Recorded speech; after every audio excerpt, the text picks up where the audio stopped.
అంటే గతంలో మీరు కొద్దిగా పొలిటికల్‌గా గాని అన్ని రకాలు బాగానే ఉండేవాళ్ళు. చేసేవారు. అంటే మీ వాయిస్ కూడా బాగా ఇనిపిచ్చేవారు. అలాంటిది ఎందుకు సైలెంట్ అయిపోయారు? అంటే మీకు ఒక ఫ్యాన్ బేస్ అంటే మీరు మాట్లాడేది గూడా సొసైటీ పరంగా మాట్లాడేవారు. ఆ విషయాల పైన కూడా చాలామంది అభిమానులు గాని ఉండేవారు గదా! అలాంటి శివాజీ ఇప్పుడు పాలిటిక్స్ నుంచి ఎందుకు డైవర్ట్ అయిపోతున్నాడు ఏంటి? అదే నేను చెప్తున్నాను. ఇక్కడ ఏమైపోద్దంటండి, ఎవరు కూడా నేను పాలిటిక్స్‌లో ఉన్నానా, ప్రజల గురించి మాట్లాడుతున్నానా, పాలిటిక్స్‌లో ఉంటే చుట్టూ ఉన్న పార్టీల్లో ఏదో ఒక పార్టీలని తిడుతూ, రాజకీయ అవతల పార్టీని తిడుతూ ఉండాలి. నేను ప్రజల గురించి, ప్రజల సమస్యల గురించే మాట్లాడాను మొదటి నుంచి. యెస్, నేను బీజేపీలో జాయిన్ అయిన మాట వాస్తవం. ఆ తర్వాత వాళ్ళ ప్రామిస్‌ని ఎప్పుడైతే పక్కకు పెట్టేశారో, ఆ తర్వాత బయటకొచ్చి నేనే రాజకీయ పార్టీలో లేను.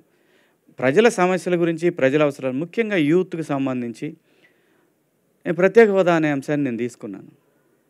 సీ దానికి లీడర్‌షిప్పు చాలా అవసరం. లీడర్స్ కరెక్ట్‌గా ఉంటే నిజంగా సింపుల్‌గా చెప్పాలంటే ఈ రోజున మనకి రావాల్సినటువంటి ఏదైతే ఇన్‌ఫ్రాస్ట్రక్చర్ ఉందో అది మొత్తం ఆ సొమ్మంతా ఈ తరానికి చెందాల్సినటువంటి ఇన్‌ఫ్రాస్ట్రక్చర్ ఏదైతే ఉందో అది ఎనీథింగ్ ఇన్‌ఫ్రాస్ట్రక్చర్ అంటే వాటర్ కావచ్చు, అంటే క్లీన్ వాటర్ కావచ్చు, హెల్త్ కేర్ కావచ్చు, లేదు రోడ్స్ కావచ్చు, మనకు రావాల్సిన క్లీన్ పవర్ కావచ్చు, ఎవ్రీథింగ్ ప్రజలకి సంబంధించిన ఏదైతే ఇన్‌ఫ్రాస్ట్రక్చర్ ఆస్తి మొత్తం కూడా రాజకీయ నాయకుల జేబుల్లోకి వెళ్తూ ఉంది.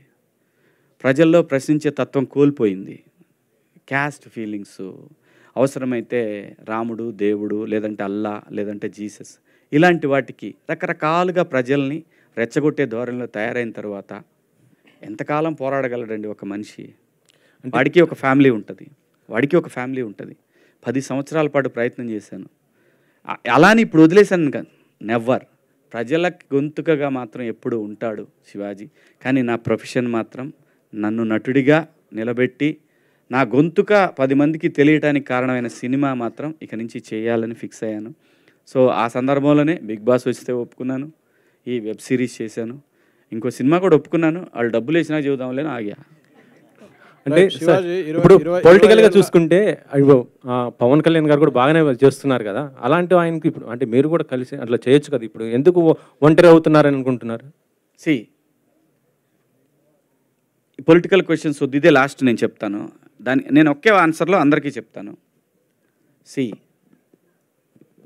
మెగాస్టార్ గారి ఫ్యామిలీకి ఆంధ్రప్రదేశ్ గానీ, తెలంగాణలో గానీ వాళ్ళకున్న ఫ్యాన్ బేసు ఎవరికీ లేదు. అది నిజం. అసలు వాళ్ళకి సీఎం అవ్వాలంటే పెద్ద కష్టమైన పని కూడా కాదు. మళ్ళీ చెప్తున్నా. నేనేదైనా చెప్పాలనుకున్నది క్లియర్‌గా స్ట్రెయిట్ ఫార్వర్డ్‌గా చెప్తా. కొంతమందికి నచ్చొచ్చు, నచ్చకపోవచ్చు. ఎక్కడో లోపం జరుగుతుంది, అది సరిదిద్దుకుంటే ఇంకే ఇష్యూ లేదు. వాళ్ళ ఫ్యామిలీ నుంచి సీఎం అవ్వటం పెద్ద కష్టమైన పనేం కాదు. పాలిటిక్స్ క్వెషన్స్ దయచేసి ఇక్కడొద్దు. ఓన్లీ